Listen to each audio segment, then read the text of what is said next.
What's going on, everybody? Thank you for coming through once again and hanging out with me. I'm Blocker 120, and this is Foam World Order.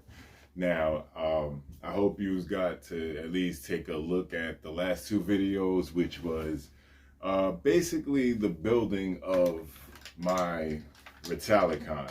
This was my Nerf Recon that I basically swapped out the internal parts after I painted it up.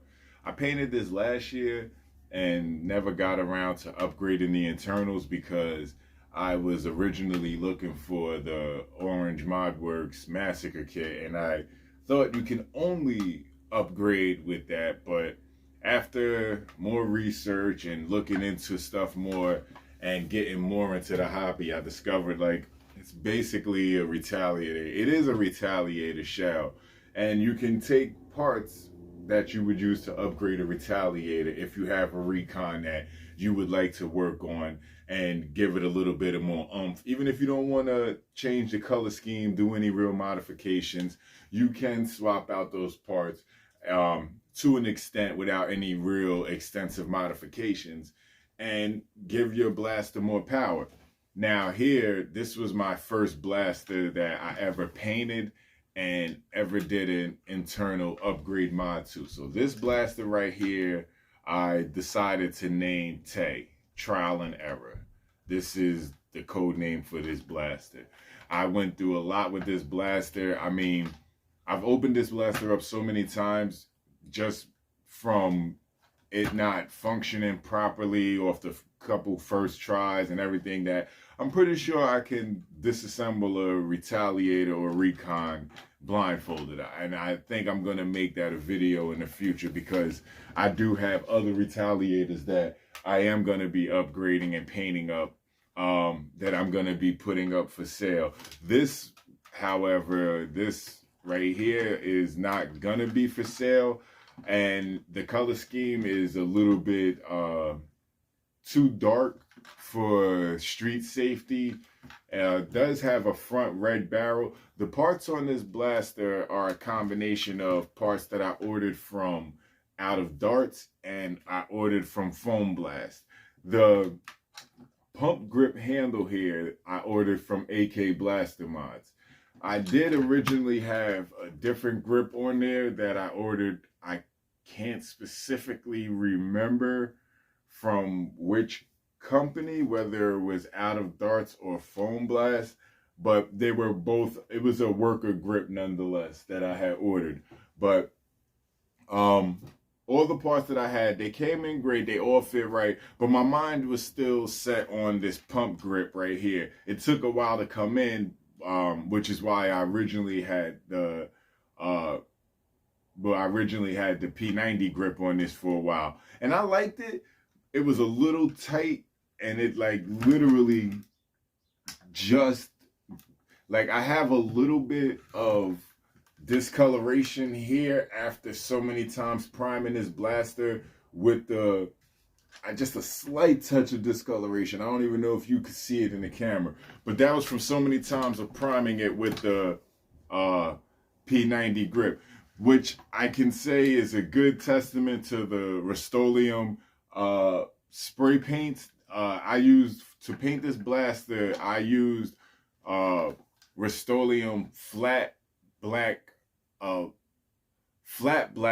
primer, and then I covered it with matte sealant and protected spray paint, Rust-Oleum, the spray paint cans. I tried to use the matte black 2x paint and primer from Rust-Oleum, but it didn't give me the finish as it didn't give me as matte a finish as I liked. It had a little bit more gloss to it than I liked. But all in all, this blaster, it was a lot of ups and downs. Now, what I did was I got this blaster up to averaging about 200 FPS when I was just at another speed dart clinic with the people from Dart Sweep from Maryland, from down in Maryland as well. Big shout out to them. It was a lot of fun meeting them. It was another team Mystic. kicking ass. Like there was nothing short. There's nothing like they was just kicking ass. Like they really did. They were an amazing team to play with. While we was there, we had little competition styles like mock competitions, fun. And it was funny when it came time to read the scores because the ref, who was a volunteer ref, and he does an amazing job. I'm so mad I can't remember his name off bat, but I will just put it in the comments, and I apologize for that. But he made an error in the scoring, which is very understandable. It was a new style of scoring that he was given that he did his best and he made a mistake. Anybody can make mistakes. He owned up to it, and when he didn't even have to. And the funny part was the mistake would not have been caught had it not been for the score that my team received. And that was because my team's score was a little high. And we were ranked at second out of the 4 teams that were playing that day, having fun that day. And for us to be ranked second, that was what it was. That was the dead giveaway. It was like, nah, we got swept too many times. There's no way that something went wrong. That's how we actually knew that something went wrong, because we were placed too high. We was like, something went wrong, like somebody missed something or anything could have happened. But it was just that it was a new scoring system, and it was just a simple mistake that was made. It was all for fun and games. It wasn't not this serious. It was everything to be taken lightly. But everybody had a good time there. I had a great time. This blaster right here didn't do much there except hang out on the sideline. A couple people got to play with it. What I can say is this blaster is a workout. It is an extremely heavy prime, but I am happy with the outcome of it, regardless of the fact that it's difficult prime. Maybe a little bit more lube I can use. But what I decided to use instead, matter of fact, let me go get it, because I had the original silicone grease and I was using that. It was fine. But I noticed after using it originally, I had an issue, because if you notice my first 2 videos, I had a problem. My first video actually was me versus the boat sled.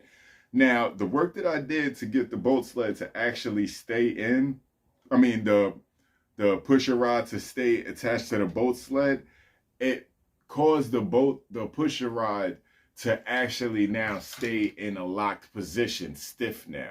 It does not have any wiggle room. It does not, how you would normally see on a pusher rod, it will angle down or up and you slide it together. Mine does not do that. Because of the work I had to do, the pusher rod stays perfectly affixed and lined up straight. It does not wiggle or bounce.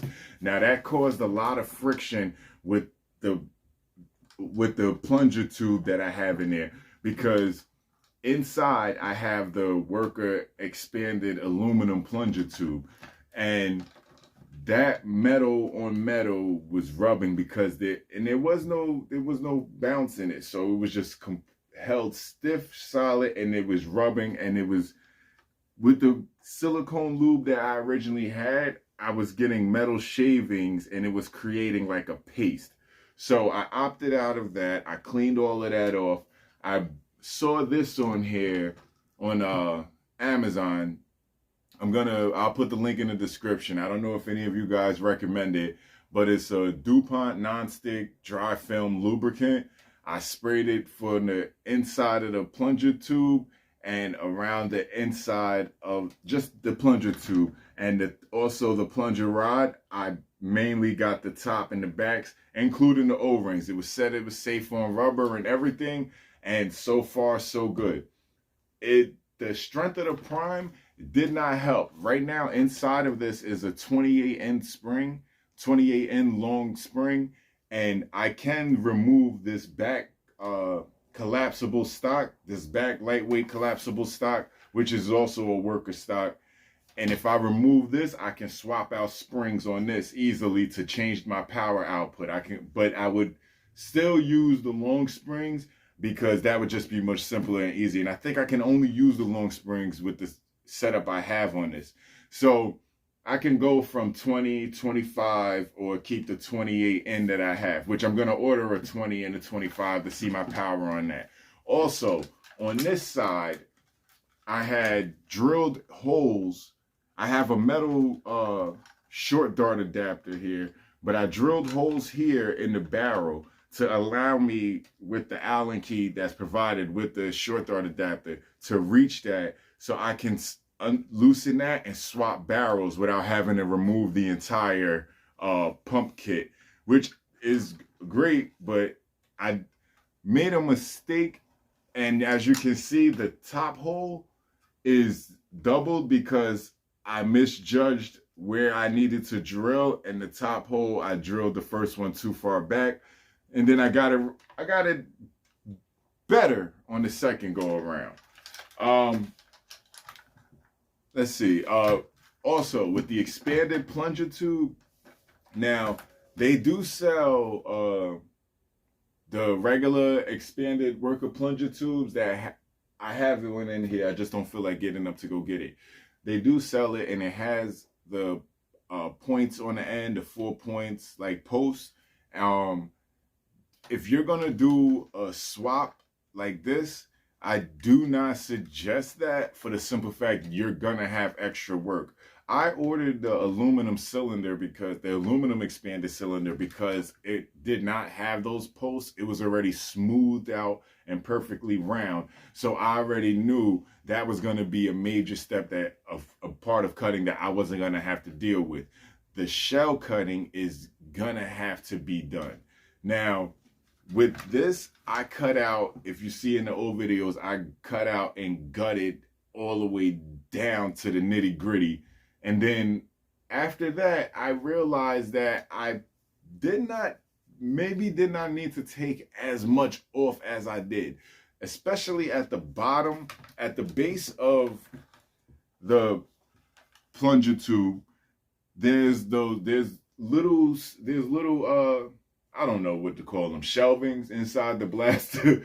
So that right there, I would try to, on the next one, if I get another metal plunger tube, which I plan on doing, I'm gonna try my best to keep that, because that helped keep the plunger tube lined up in a better position. Because after I removed all of that, I wound up having to go back in with hot glue to create a sort of shelving to keep the plunger tube lined up in a nice position so that it would catch in the back. I'm gonna also include the link to the videos that helped me out along the way when I was doing this project, because I still can't believe that when I originally sat down for this project, I convinced myself that from beginning to end, including the cutting that I thought about I would have to do, would only take me roughly 2 hours, maybe 3 hours. I completely lost track of the amount of time that was actually spent working on this. I don't even have it all videoed, because it was times that I ran out of video space on my phone, because my SD card is so messy and it doesn't want to it sometimes wants to keep recorded files in Ultra HD, sometimes it don't. But anyway, I have some that was recorded, which I posted, and then the other that I got a little further, I didn't get to record because it was completed out of frustration and me walking around like, oh, wait, all right, I got it. Now, a couple more things I have on here. This barrel was a worker scar barrel, the worker scar prophecy barrel. It had the string scar.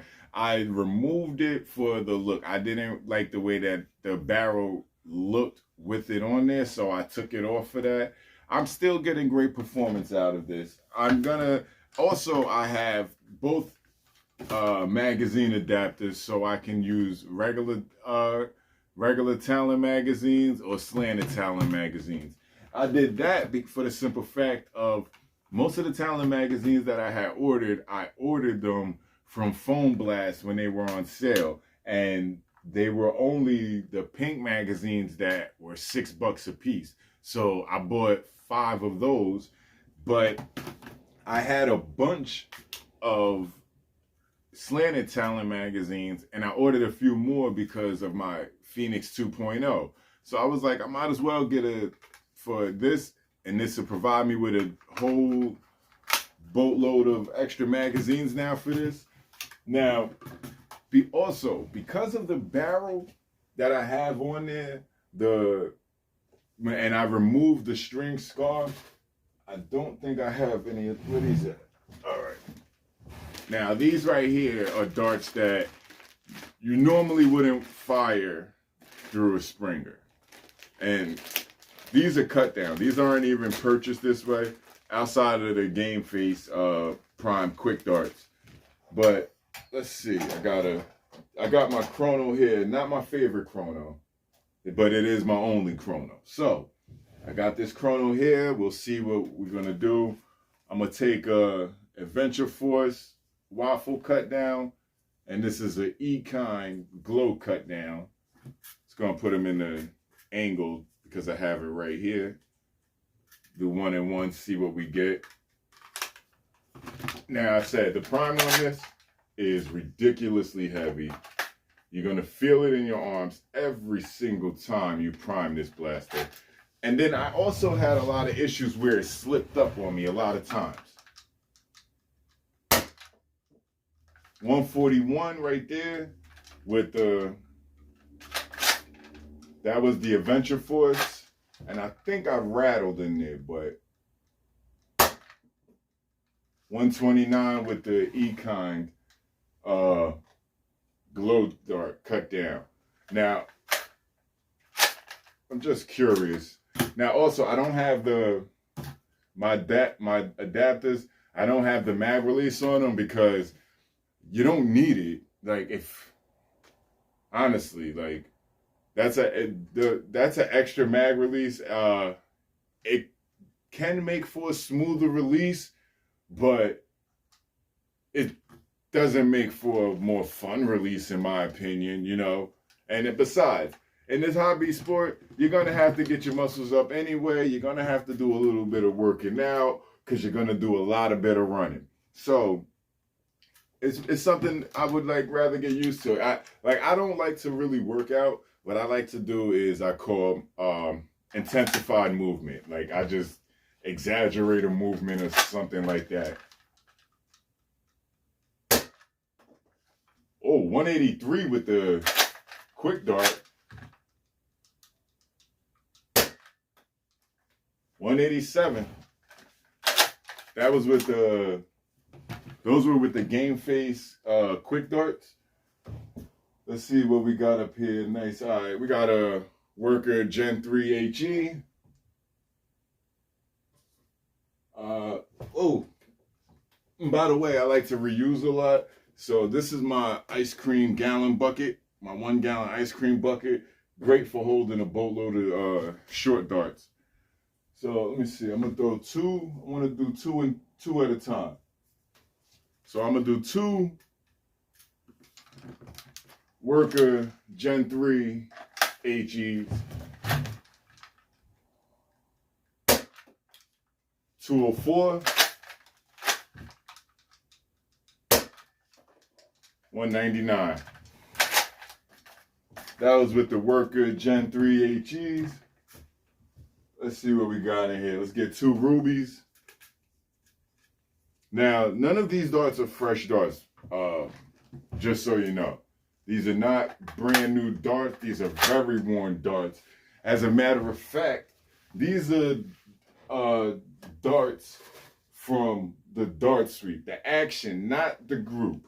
This is from the Action. When we play our games, wherever you play, you have to take time and you have to do a dart sweep. You have to clean up the darts that was fired, whether you're indoors, outdoors, you're renting a place, you own the place. It's a good practice, good thing to do. Now, at times you get to keep the darts that you sweep. And at times, a lot of people, we throw them back into the community bin and everything like that, bring them back to the games and everything, like recycle, reuse, and reduce. So this right here is my gallon ice cream bucket, and it holds a nice amount of short darts for me. 200. 204. Now this is with the scar barrel that I have removed the strings inside. So there is the holes that are up here, the 4 holes are up here, and there's another 4 holes that are back here. I do believe that is affecting the performance of it. Oh, we're missing a head on that one right there. Let's see what we can grab out real quick. 2 bamboo 2.0s. Let's see what we get with that.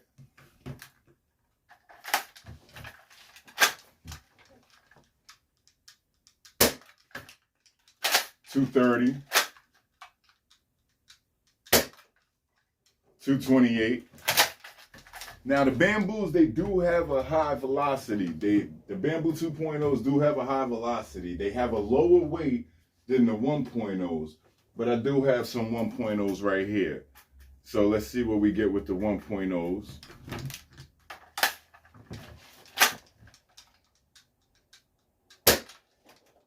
$204. I may have rattled. $193. No, I didn't rattle. That was it. $204, $193. Let's see what we get here. Let's get some Adventure Force embers. Let's see what we get here.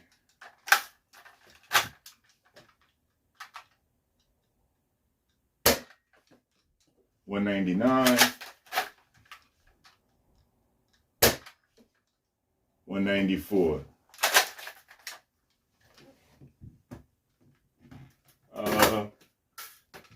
What I got here?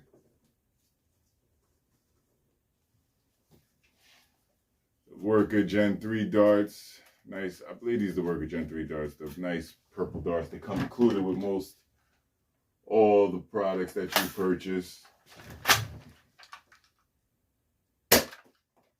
$193. $188. All right.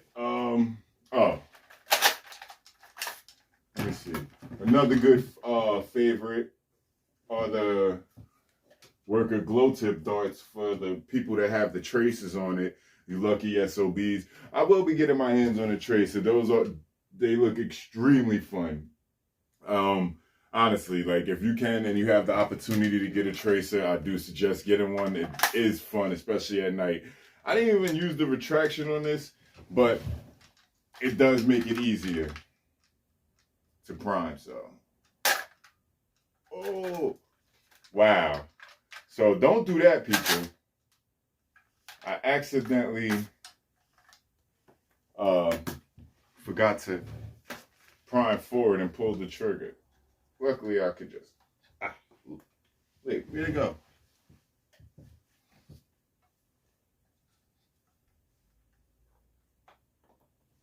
Wait, that won't even go like that. That's, all right.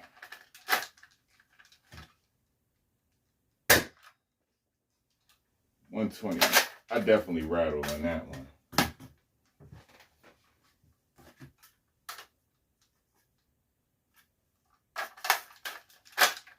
Okay, going again. $198. All right. So that's $198. Now, do I remember what I did with my Allen key for the now I don't remember what I did with my Allen key for the barrel, which is kind of bananas because it was supposed to be used for this. So I'm gonna check the drawer. Maybe I tossed it in with all the other stuff. But no, that's for the grip.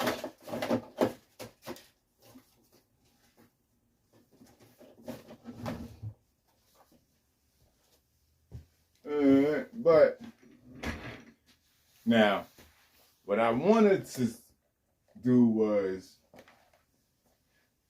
get it and show you with the other barrel, but unfortunately, it looks like I do not know where I placed the Allen key at to swap barrels on it. But when I did swap barrels on it, I used, I can't tell you, when I did swap barrels on it, I used one of the barrels that came with my Worker Harrier. I used one of the shorter barrels that came with it, and I hit at highest 252 with the glow dart, actually, with a Worker Gen 3 glow dart, and about 240 with an Adventure Force Ember. And these are used darts. These were not brand new darts, just to let you know. Now, like I said, this was a fun build. This is Tay. This is trial and error. This is for my own personal use. Especially due to the color scheme, this is not gonna be popping up at any parks or anything like that. It is strictly only for organized events or play events like that. Like, I'm not gonna even risk it, take the chance. Also, you may notice that I have a little Iron Man fob on there. This is no relation to or anything like that. When I actually did this, I colored it up, painted it, everything like that. That wasn't even part of my inspiration. It was just after the fact, I'm looking at it, and I was in the store, you know, those little things you see at the register, and I'm like, oh, wow, all right, yeah, that works. So that's the reason why I have that. All in all, like, this was a great blaster for me to build. I am looking forward to more builds coming out, more events. The last event I was at was just super crazy, super fun. I actually arrived there a lot earlier than I normally would, which was actually late, but still earlier than I would. So I'm kind of proud of myself. I'm getting better. That's all you can really do in life, is just do better than what you did before. So till next time, I hope you guys continue to like, comment, subscribe, share, follow, tell a neighbor, tell a friend, get a neighbor a blaster, get somebody into the hobby sport, get involved, get active, and enjoy yourselves out there. It's good. The weather's about to break, and this sport is taking off and running big. I hope to see a lot more people out there. Let me know your feelings. If you have any blasters or builds that you have coming up, or any ideals that you were thinking about, let me know in the comments and everything like that. I appreciate you guys, and I'm looking forward to next time talking to you. Peace.